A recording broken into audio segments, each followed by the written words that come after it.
เนี่ยเมียเนอะจังยาวกันคนอาเลีย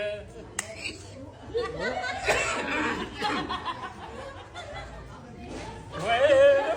คนป่วยอุ้งแก้มคนละบอกว่าต้องรอนันปันออกยามันยันมือแม่นเต้เฮ้ยที่เดือนช่วงพายในยามนั้นที่ไหนมามีก็เปลี่ยนมันอีสานนะนี่บางมึนวัดแทงวัดแทงวัดเทียงอ่ะทางปีคำบ่ยืนมันอีสานนะบางมึน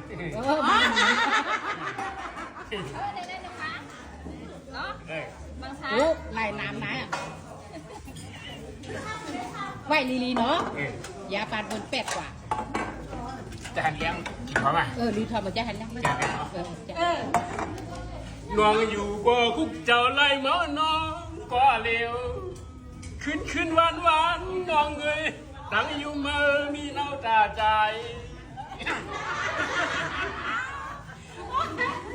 เก่งปันตั้งโชว์จู่ปันวันใจเชขันเจ้าเชลืมเต็ดมือก็เป็นมาอินยาขันเจ้าเต้นน้อตั้งหลักหน่อย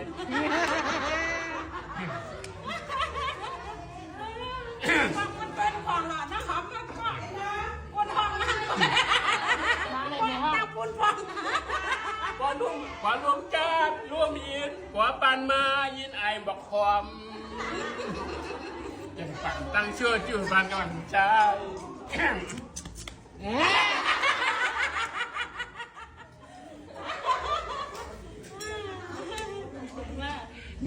แต่ก็ตึงอ่ะ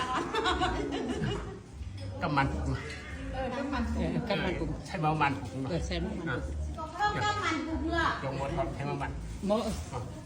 เจ็บยังนี่มันเลยจ้าเลยโดนมันเลยน่าทุกขาเลยพี่อลิชิมดินอันกุยโมกำมันก็สุดที่กำมันสิ่งนั้นนี่พี่อ้อยชามีอะไรมันเนี่ยมันลาเล่ที่เราชวนเนี่ยมันน่าชาเลย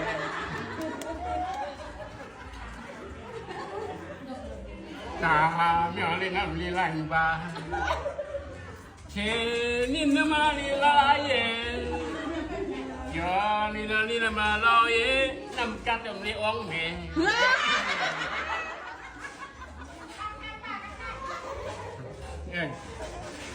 เจียอลิทันลิอองเม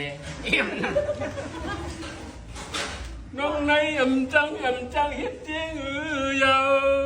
ถ้วยตั้งเราหันเมาลีจำเช้าบนว่าไหวพี่เจ้าเรียกอยู่ยาวโอ้ย